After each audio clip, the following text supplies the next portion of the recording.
I boarded a plane to Los Angeles without saying a word to anyone, convinced I was about to walk into the happiest reunion of my life. Instead, I discovered my daughter lying alone in intensive care, clinging to life. Her husband? He wasn't by her side. He was out on a luxury yacht, burning through my money on champagne and cheap thrills. The rage that hit me that day left me no choice. I cut him off completely, left him with nothing. An hour later, he snapped, lost his grip on reality, and that was only the start of what was coming. Before I dive deeper into this story, let me ask you, hit that subscribe button and drop a comment telling me what time it is where you're watching from. My phone was already in my hand as the plane tilted downward, lining up for its descent into tracks. My fingers shook while I tapped out the message, landing in 20 minutes. Get ready, the surprise of a lifetime's coming. When I hit send, it felt like I'd just made a promise I couldn't break. 3 years. That's how long it had been. Too long. The photo I carried in my wallet had gone soft and worn around the edges from all the times I'd pulled it out. In it, Ava was caught mid-laugh in her kitchen, a dusting of flour tangled in her dark hair. Beside her stood Chloe, grinning wide with that gap where her front tooth used to be. And little Liam. He held up his crayon drawing like it was the Mona Lisa. I'd stared at that picture every single day since Eleanor passed, but today felt different. Today, I was finally doing something about the emptiness that had been sitting in my chest for 5 years. Folks, we're on final approach into Los Angeles International. The captain's voice echoed overhead. My hands, calloused and lined from years of work, gripped the armrests while anticipation buzzed through me. The last time I'd pulled off a surprise was for Eleanor's 50th birthday, and that felt like a memory from another lifetime. Grief had turned me into a man even my own daughter barely knew. But Ava's voice from our last call 3 months back still haunted me. I'm just tired, Dad. Really tired. Something about the way she'd said it stuck with me, gnawing in the corners of my mind. The baggage carousel spun steadily while I stood there waiting, watching families fold into each other's arms. A young mom scooped up her toddler, laughing. An older couple clung to their son like they hadn't seen him in years. That was supposed to be me and Ava any minute now. She just didn't know it yet. Comfort Town, please, I said to the Uber driver, sliding into the back seat and holding out the address on my phone. Going to see my daughter. She has no idea I'm on my way. Surprise visits. Those are the best, he said with a warm smile, his accented English carrying a touch of nostalgia. My family in Guatemala, they always love when I show up without warning. The freeway stretched ahead of us like it had no end, palm trees swaying gently in the April breeze. Los Angeles looked exactly as it had the last time I was here, sun-drenched, sprawling, so different from the quiet Texas town where I raised Ava. She'd always chased after something bigger, brighter. Eleanor used to joke that our girl had inherited her adventurous streak from me, back when I still believed in chasing risks myself.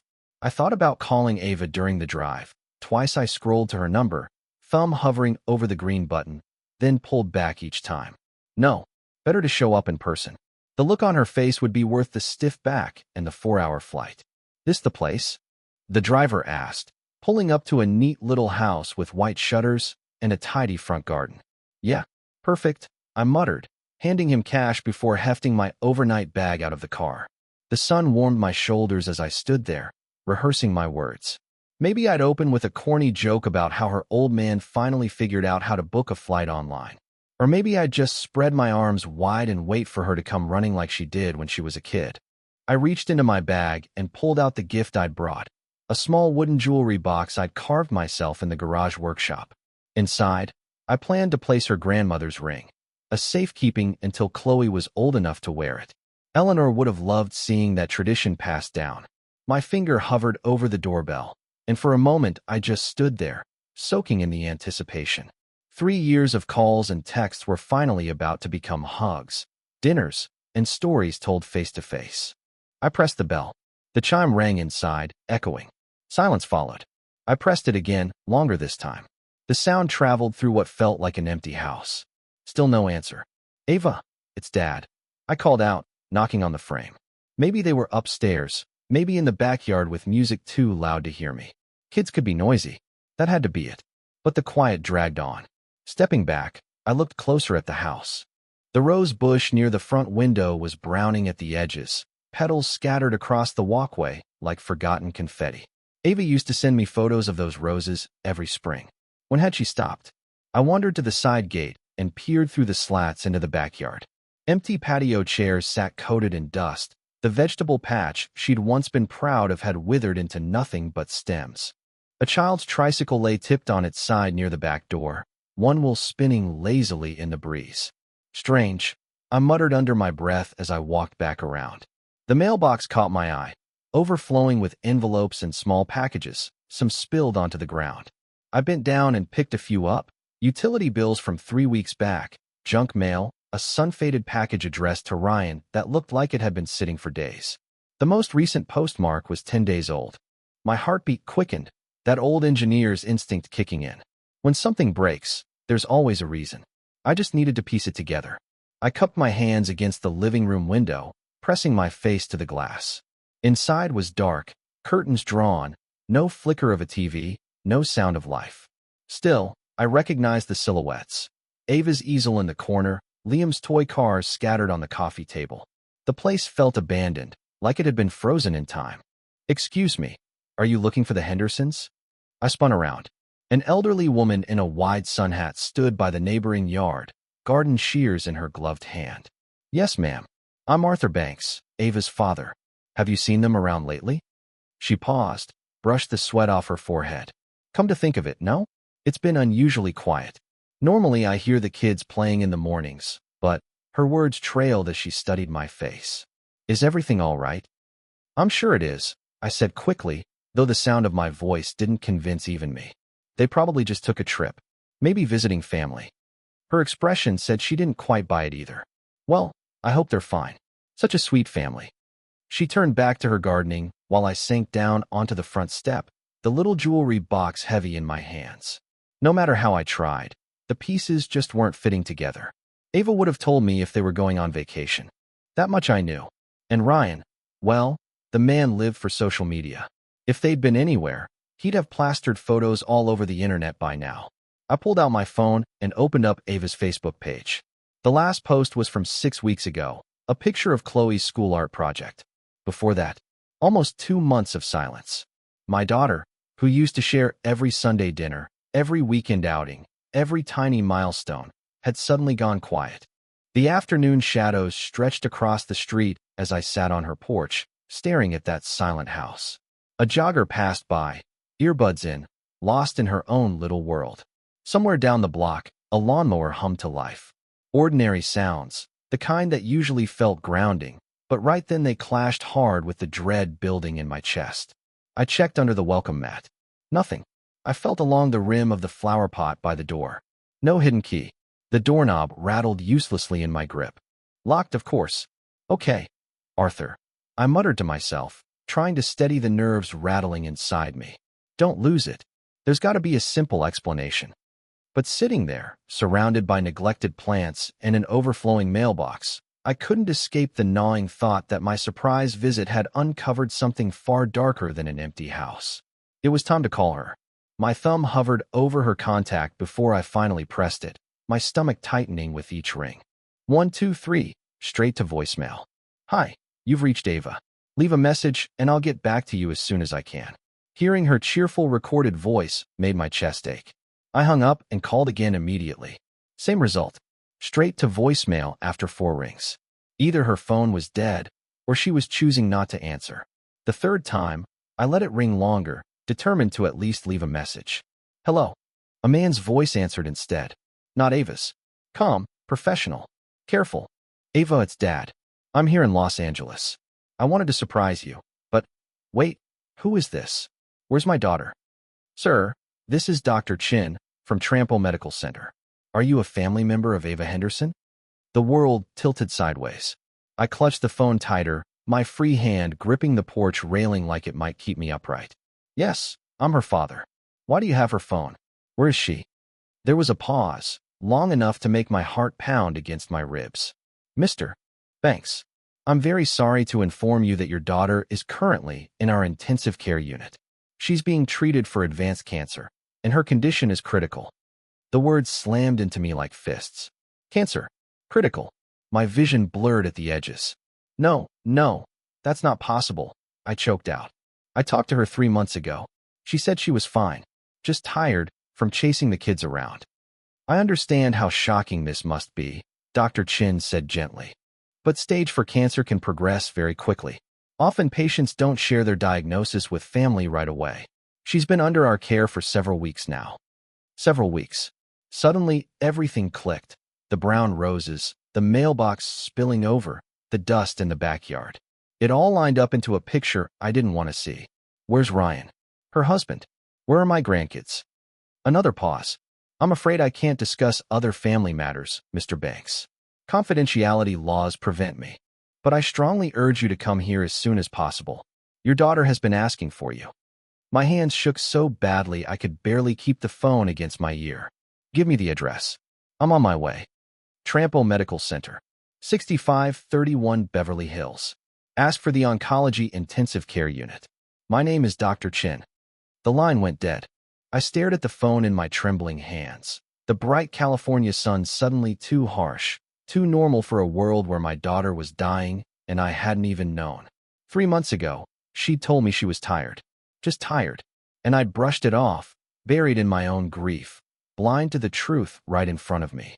The wooden jewelry box slid from my lap and clattered against the porch step. Eleanor's ring was supposed to go to Chloe one day, but what if there wasn't going to be a someday? What if I was already too late? I shot to my feet too fast, the world tilting as I stumbled toward the street. A taxi. I needed a taxi. The hospital's address seared into my memory. 6531 Beverly Hills. Oncology ICU. I flagged down a yellow cab, moving like a man on autopilot. One thought looped endlessly in my head. What kind of father learns his daughter is dying from a stranger's voice on the phone? The cab door shut with a heavy thud, like it was sealing off the life I'd known. My hands shook as I shoved the crumpled scrap of paper with the address toward the driver. Trampo Medical Center, please. And hurry. The driver glanced at me through the rearview mirror. Traffic's bad this time of day, sir. But I'll do what I can. His eyes softened when he caught sight of my expression. Emergency. My daughter. She's dying. The words wouldn't leave my throat. I sank back against the leather seat, its smoothness mocking the chaos unraveling inside me. Outside the window, LA traffic moved like always, people heading home, picking up groceries, living their ordinary lives. Meanwhile, mine had shattered in an instant. Cancer.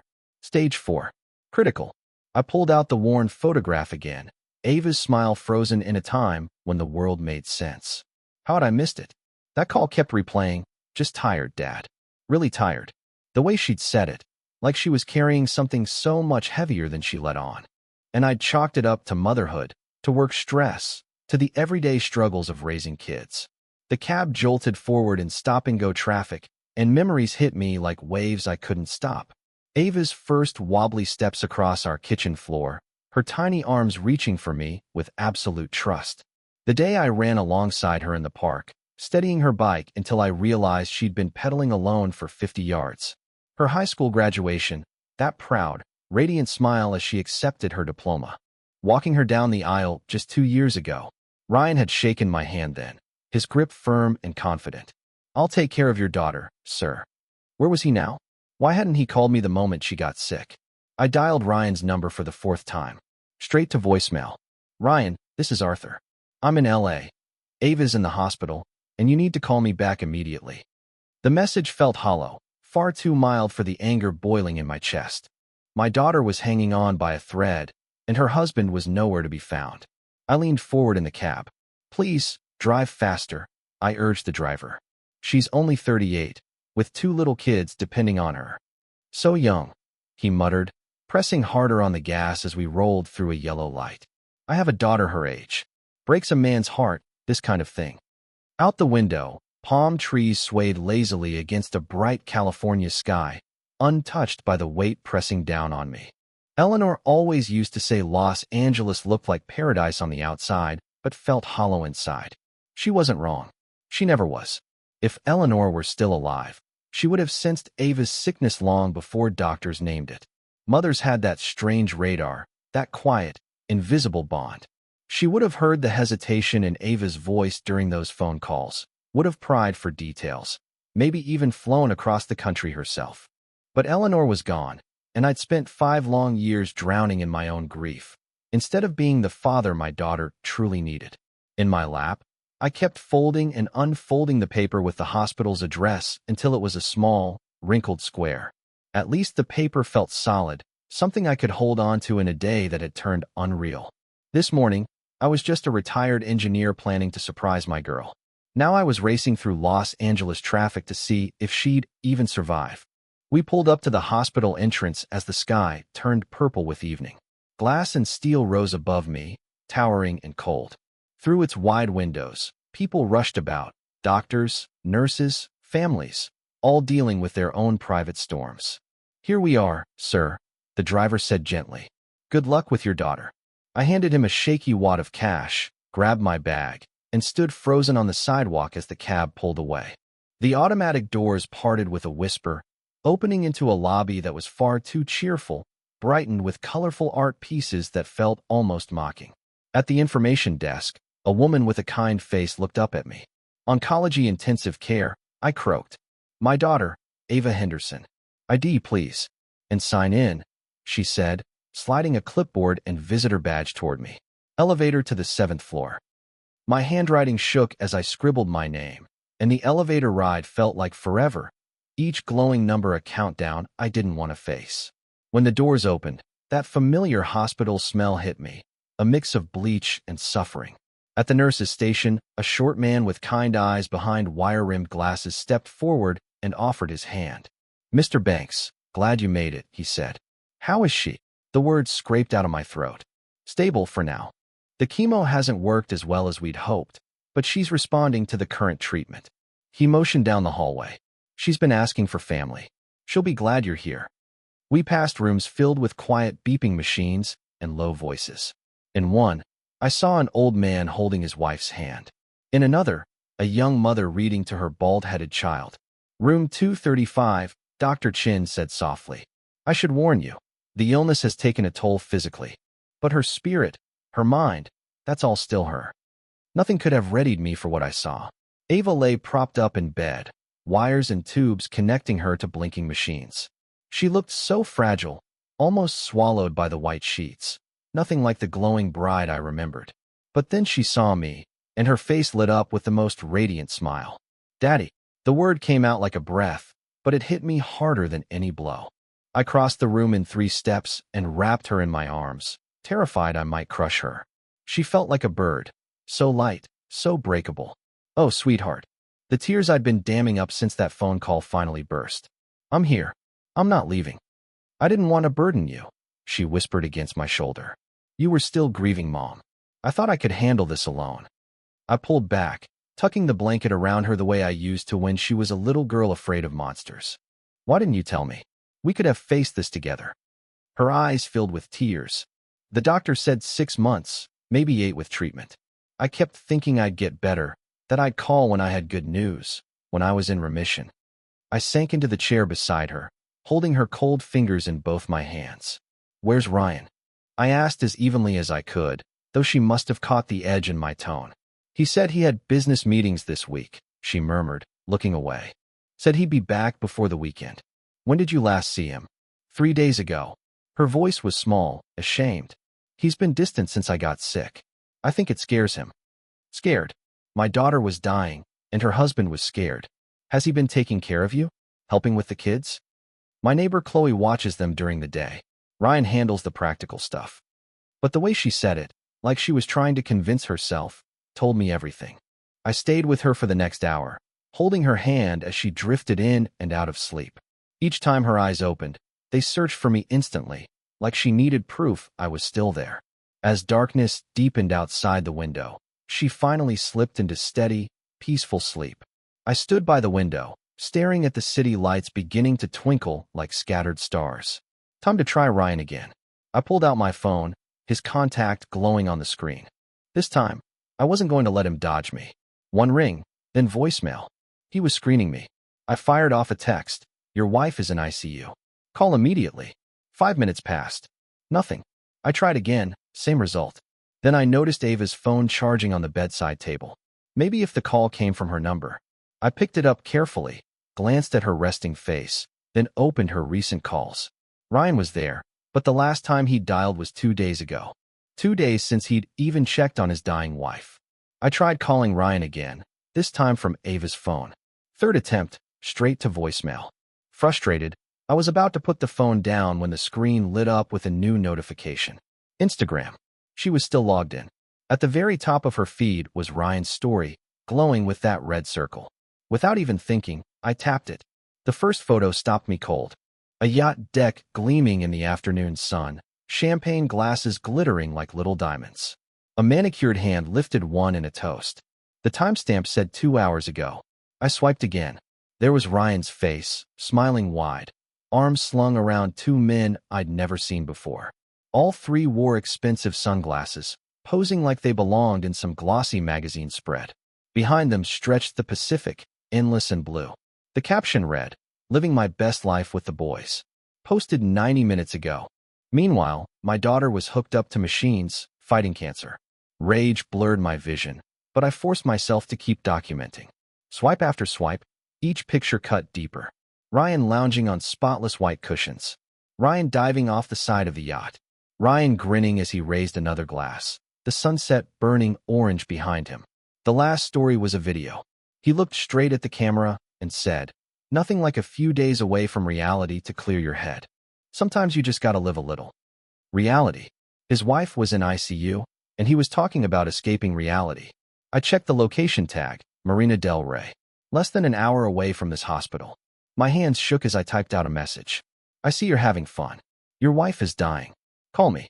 Then another. "I have screenshots. We need to talk." Nothing. No reply. I paced the room quietly, not wanting to wake Ava. My thoughts kept circling one question. How was he paying for this? A yacht like that cost thousands per day. Ryan was successful enough as a business consultant, sure, but not yacht for fun successful. I turned back to look at Ava's sleeping face, soft under the hospital lights. "I won't let him hurt you anymore, sweetheart," I whispered. "Daddy's here now. I'll make this right." The monitor beside her bed beeped steadily, each sound marking another heartbeat. Another moment Ryan was squandering while he partied. How long had this been happening? How long had she been left alone to suffer while he played bachelor? I sat down and began screenshotting every single story, every detail. The engineer in me clicked into place. Gather evidence, build the case, find the weak points. Ryan probably thought he could vanish and leave her behind, but he'd made a huge mistake. He forgot Ava had a father who would burn the world down before letting her be abandoned. My phone buzzed. Ryan's name lit the screen. I glanced once more at my daughter's thin, peaceful face, then slipped into the hallway to take the call.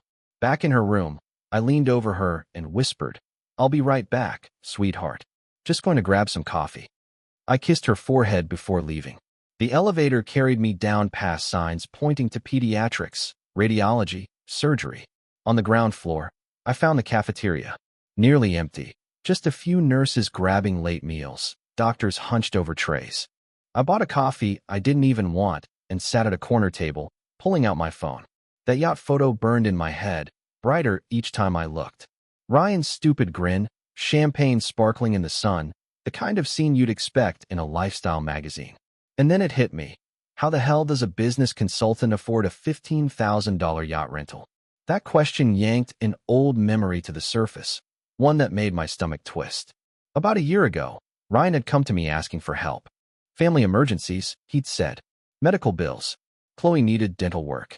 The house needed repairs. Could I give him temporary access to my backup account until things smoothed out? He'd promised it was just until stability returned. At the time, I thought, what a considerate husband. Shielding Ava from financial stress while she was already dealing with enough. I'd been almost proud of him for thinking of her that way. Now my hands trembled as I opened my banking app and checked the account. The transactions appeared one by one, like evidence in a trial. Marina del Rey Yacht Charters, $17,000, yesterday. Nobu Malibu, $900, 3 days ago. Mercedes Service, Beverly Hills, $2,850, last week. Rodeo Drive Shopping, $3,200, 10 days ago. The list went on, a month-long trail of luxury spending, all while my daughter lay dying in a hospital bed. Every yacht trip, every bottle of champagne, every designer purchase, funded by me, by the father of the woman he'd left behind. I screenshotted everything, methodical as ever. The dates painted the story clear as day. When Ava got her first chemo, Ryan was on Rodeo Drive. When her hair started falling out, he was at five-star restaurants. I clenched my jaw. He was nothing but a parasite. But I couldn't let rage cloud my head. Anger burns fast, strategy lasts. I pulled a small notebook from my bag and started writing. Account numbers, transaction IDs, everything I'd need to cut Ryan off at the knees. He'd made one fatal error. He'd used my money to bankroll his betrayal. And now, he was about to learn exactly what happens when you cross a Texas engineer who spent 4 decades solving problems. The cafeteria hummed softly, vending machines whirring, intercoms paging nurses, the tired shuffle of medical staff. But I wasn't really there anymore. My mind was locked in strategic mode, lining up leverage points, calculating moves. Ryan thought he could live large while my daughter wasted away. But soon he'd understand. Every choice has consequences. And some consequences come with absolute, mathematical precision. I drained the last of my cold coffee and slid the notebook back into my pocket, the pages heavy with account numbers and Ryan's trail of betrayal. Step 1 was simple, financial amputation. Cut him off before he could bleed another cent out of me. Step 2, that would be personal. I wandered down a quiet corridor until I found a little alcove near the hospital chapel, tucked away from the main flow of visitors. The irony wasn't lost on me. Here I was, plotting financial warfare a few steps from a sanctuary I had no intention of stepping into. I eased into a wooden chair, spread my phone and notebook across my lap, and dialed the bank's emergency line. First National Emergency Services, this is Amanda. How can I help you tonight? This is Arthur Banks, account holder. I need to revoke authorized access on my accounts immediately. My tone was steady, clipped, businesslike. Of course, Mr. Banks. I'll need to verify your identity. Can you provide your social security number and your mother's maiden name? I rattled it off while flipping through my notes. I'd been banking with them for 45 years. They knew my voice by now, but rules were rules. Thank you. I see here Ryan Henderson has had authorized access to your backup savings account since April 2022. Are you requesting a full revocation of his privileges? Immediate and permanent. Transfer all remaining funds to my primary secured account. I do need to inform you this action is irreversible and could affect any recurring charges tied to that account. Are you sure you'd like to proceed? Cancel everything. Every payment, every link, every single connection to his name. I let each word land sharp as a hammer. One moment while I processed these changes. The line filled with tinny hold music while I sat there in the dim light, watching a security guard stroll past. The hospital carried on its nightly rhythm, nurses trading shifts, families pacing floors, while I quietly dismantled Ryan's financial world piece by piece. Mr. Banks, Amanda's voice came back. I've revoked Mr. Henderson's access and transferred the balance, $127,000, into your primary account. I also see 3 credit cards with his authorized user status. Would you like those removed? $135,000. 2 years of him siphoning from me while my daughter withered away in silence. Cancel them all. Remove him from every account and strike him from emergency contacts too. Processing now. Done. Mr. Henderson will be notified that his cards are inactive. Any further charges will be declined. Set fraud alerts too. Anything with his name, I want flagged immediately. Already done, sir. You'll receive confirmation emails shortly. I hung up and checked my banking app. Revocations confirmed. Cards canceled. Payments dead. The screen glowed like proof of justice in progress. One buzz, then another. The emails began to land. Each notification like a nail sealing his coffin. Let's see how long the champagne flows when the card stops swiping. I snapped the notebook shut with a satisfying crack and slipped it away. The engineering problem was solved. Identify the faulty component, isolate it, remove it permanently. Ryan's access now existed only in his imagination. Standing, I felt lighter. Not because Ava's illness had eased. That weight would remain. But because the torment of unknowingly funding her abandonment was finished. Ryan could enjoy his yacht tonight. Tomorrow, when the cards declined and his calls hit dead air, he'd learn exactly what happens when a parasite loses its host. I made my way back upstairs, passing the chapel door left cracked open, passing the nurse's station as fresh staff clocked in. Life rolled on, but I carried with me the quiet satisfaction of having delivered one small slice of justice. Ava was awake when I returned, her gaze fixed on the ceiling, lost in thoughts I couldn't yet see. The glow of the monitors softened the room, setting us apart from the harsh world outside her door. "Hey, sweetheart," I said, setting my untouched coffee aside and dragging the chair close. "How are you feeling? Better now that you're here." She turned toward me, and I caught something new in her eyes, like she'd made up her mind about telling me something. "Dad," she whispered, "I need to tell you something about Ryan." I took her hand gently, noting the chill of her fingers despite the warmth of the room. "Take your time, honey. I'm right here." "He changed after Liam was born," she said slowly, as if weighing every word. "He started saying I wasn't contributing enough, that my freelance design work wasn't pulling its weight.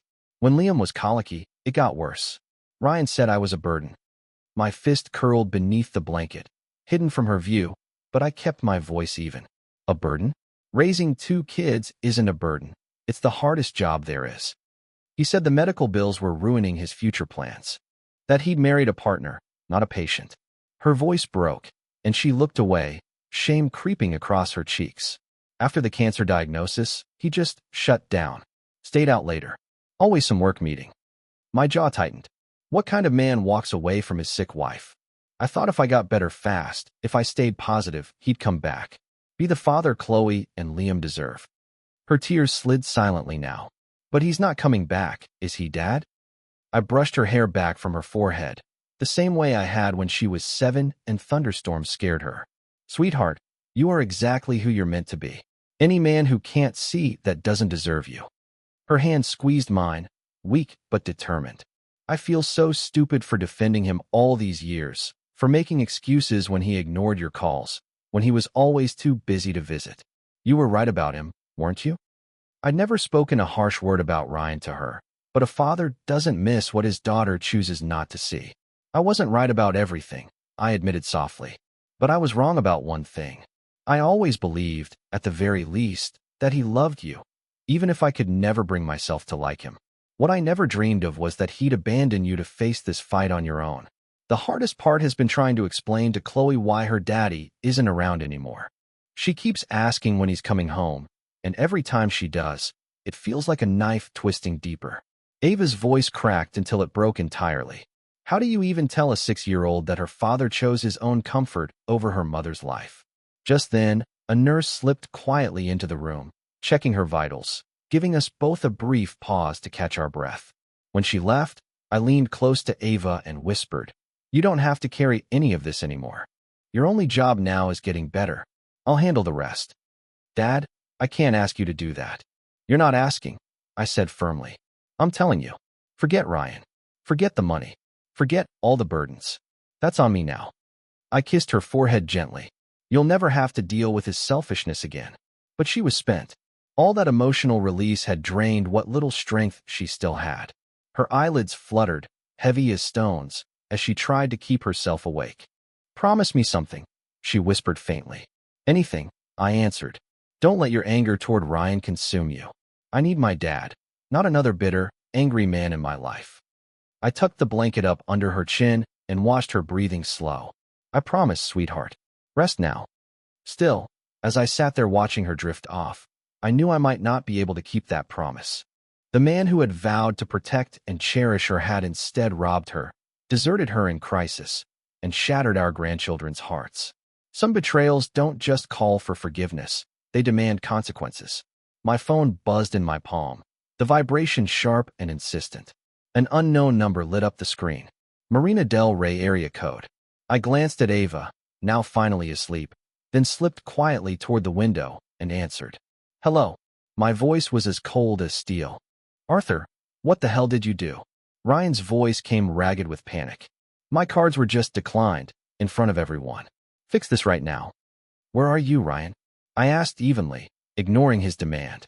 "That's none of your business. Listen, old man, you need to restore my access immediately. My daughter is in a hospital bed dying, and you're out there on a yacht." I cut him off, burning through my money like it's confetti. Each word landed heavy, deliberate, like stones dropped in water. Silence, then a stammer. How did you? That's not. This is business networking. Through the phone, I could hear it all. Music blaring, laughter rising, waves slapping against the hull. It was the soundtrack of a man throwing a party while his wife fought for her life. 15 grand for a yacht rental, Ryan. 15,000 of my dollars. While your wife lay in intensive care, you were out drinking on the ocean. I kept my voice low, careful not to wake Ava, who stirred slightly behind me. You can't just cut me off. I have rights. I'm her husband. No, Ryan, I said flatly. You were her husband. That's past tense. When I turned, I saw Ava's eyes open, watching me, finally beginning to understand. You made your choice the moment you picked champagne over chemotherapy appointments, I said. You don't understand the pressure I've been under, he snapped back. The pressure? My tone hardened like stone. What pressure, Ryan? The pressure of having an open door to my bank account while you abandoned your family? His voice shifted, colder now, calculating. Give me back my access, or I'll file for divorce and take the kids. I'll make sure Ava ends up with nothing. That was the instant he crossed the final line. The moment he threatened my grandchildren, he sealed his fate. Ryan, I said quietly, but with a weight that made even him falter, you just made the biggest mistake of your pathetic life. Behind me, I heard Ava's sharp breath. She was wide awake now, finally hearing her husband for what he truly was, selfish, cruel, and without even a shred of remorse. I know exactly where you are, I continued. I know what you've been doing. I know how much of my money you've burned through while my daughter's been clinging to life. And now I know the kind of man who would threaten to rip children away from their dying mother. You can't do this to me. I have a reputation to protect. People are watching. Yes, Ryan, I said coldly. They are watching. They're watching your cards get declined because you're a leech who can't pay his own way. Arthur, wait. Let's talk this through. I messed up, but we can fix this. I'll come to the hospital right now. We can. I looked at Ava, saw the tears rolling down her face. But they weren't tears of grief. They were tears of relief. She was finally seeing her husband for the man he really was. She was finally seeing her father standing up to protect her the way he always should have. No, Ryan, I said softly. We can't work this out. On the other end, there was only the sound of his frantic breathing. Behind it, I could hear his world unraveling, the yacht engines powering down, voices raised in angry arguments about money, the party dissolving into chaos.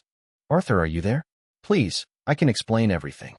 I turned from the window and walked back to Ava's bedside.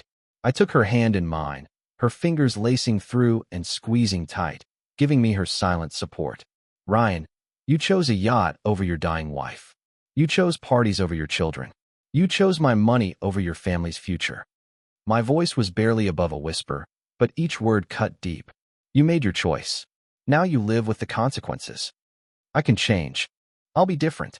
I'll come home and take care of everyone.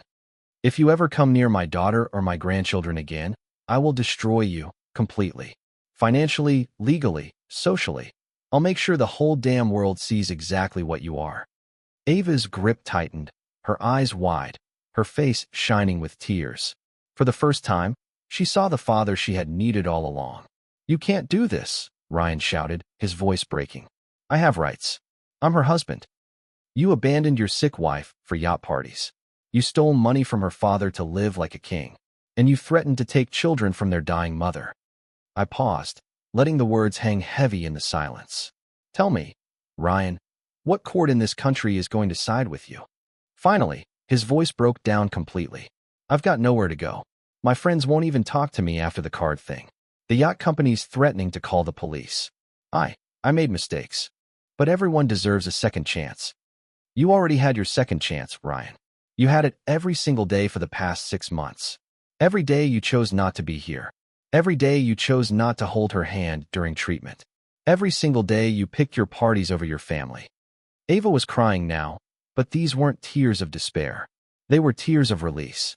20 years of making excuses for Ryan, swallowing her own feelings, and now she was finally hearing the truth spoken aloud. Her father telling her what she'd been too afraid to voice herself. Please, Arthur, I'm begging you, just give me enough to get home, and we can. No. The word hung in the air, heavy and final, like the slam of a gavel. You're done, Ryan. Done with my money. Done with my family. Done hurting anyone I care about. But I don't have anywhere to. I ended the call and blocked his number, my action as decisive as slamming a door. Then I sank onto the edge of Ava's bed and pulled her hand to my lips, pressing gentle kisses to her knuckles, the same way I used to when she was small and frightened. "Thank you, Daddy," she whispered. "You'll never have to thank me for protecting you, sweetheart. That's what fathers do." She squeezed my hand tighter. I could see how afraid she had been, afraid to leave him, afraid of being alone with the kids, afraid of admitting she'd made such a terrible mistake. "You're not alone," I told her. "Not now, not ever. And it wasn't your mistake. Every selfish choice, every cruel word, every moment of his life. He chose himself over his family. That's on him, not you." For the first time since I'd arrived in Los Angeles, Ava smiled. A real smile, one full of hope instead of fear. "Get some rest," I said softly. "Tomorrow, we start planning your future. A future where nobody ever gets to hurt you again." She closed her eyes, her breathing deep and steady, calmer than I'd seen all day. The monitoring equipment beeped beside us, counting heartbeats, counting moments, counting the start of a new life. Outside, Los Angeles glittered in the night, indifferent to the small family's triumph. But inside room 235, justice had been served. Healing had begun. 1 year later, in 2025, sunlight poured through the kitchen window of our new house in Texas, painting golden squares across the hardwood floor where Chloe's art supplies lay scattered in happy chaos. Children's laughter drifted in from the backyard, mixing with the steady rhythm of Ava chopping vegetables for lunch. I paused in the doorway, watching her move with the grace and energy that had returned month by month. Her hair was thicker, framing a face that radiated health and genuine happiness. The haunted look was gone, replaced by the confident woman I had raised, the one buried under years of Ryan's manipulation. "Dad, you're lurking again," she said without turning, that familiar teasing tone that told me everything I needed to know about her recovery. "Just appreciating the view, sweetheart. Can't believe you're really here." Through the window, I saw Liam teaching Chloe how to throw a perfect spiral, passing down his grandfather's football skills with patience and care. At 8 and 6, they'd adapted to this new life with the resilience children naturally possess when they finally feel safe. The divorce had been swift and merciless. Ryan's threats of custody evaporated the moment the court saw the recorded phone calls and bank statements. A man who abandoned his terminally ill wife while spending her father's money on yacht parties didn't exactly win sympathy from a judge. "Grandpa," Chloe's voice rang through the screen door. "Come show Liam how to catch better." "In a minute, honey," I called back, turning to Ava. "How are you feeling today?" "Really feeling?" she replied, setting down the knife and meeting my gaze. In her eyes, I saw what Dr. Chin's test had confirmed 3 months earlier: complete remission. "I feel like myself again, maybe even stronger than myself," she said, a smile tugging at her lips. The kitchen timer chimed, and she pulled a pan of cornbread from the oven, Eleanor's recipe, the one I'd taught her years ago. "Some traditions are worth keeping. Remember what you used to tell me when I was little and scared of thunderstorms?" she asked, placing the hot pan on a cooling rack. "That storms pass, but families last forever." "You were right," she said, hugging me tightly the way she had before marriage. Illness and fear had created distance between us. I'd never once said, "I told you so," about her ex-husband, and I never would. The restraining order had spoken far louder than words ever could. "Dad," Chloe scored a touchdown. Liam burst through the screen door, knees grass-stained, pure joy on his face. Chloe followed with a celebratory dance that would have made her grandmother laugh. "Touchdown calls for extra cornbread," Ava declared, cutting generous squares that steamed in the afternoon light. Later, as the Texas sky painted itself in shades of orange and pink, the 4 of us sat on the front porch swing, Eleanor's favorite, salvaged and rebuilt here. Chloe dozed against my shoulder while Liam peppered me with questions about the stars beginning to appear. "Will you tell us the story about how you saved Mom again?" Chloe mumbled sleepily. "Sweetheart, your mom saved herself. I just helped clear the obstacles. Like the bad man who went away." "Exactly," I said. Ava reached over and squeezed my hand. A simple gesture that had become our silent language of gratitude, love, and an unbreakable bond forged in crisis. We had chosen unbreakable. This was what winning looked like, not in a dramatic confrontation, but in the quiet years of ordinary happiness that follow. Tuesday evenings when no one's fighting for life, no one's betraying anyone, and the only drama is whether Liam finishes his vegetables. The stars emerged, the same constellations Eleanor and I had watched decades ago from this swing, back when Ava was the age Chloe is now. Some things change, marriages, people, health, but some things endure. The love between a father and daughter, the resilience of children, the satisfaction of protecting what matters most. Tomorrow, Ava would dive into her latest design project while the kids attended their new school. I'd tend the garden Eleanor had always wanted and maybe start that woodworking project for Chloe's dollhouse. Normal life. The life worth fighting for. Tonight, though, we simply sat under the vast Texas sky, 3 generations bound by love, tested by fire, and finally, at peace. If you like this story, please like the video, subscribe to the channel, and share your thoughts in the comments. To hear the next story, click the box on the left. Thank you for watching.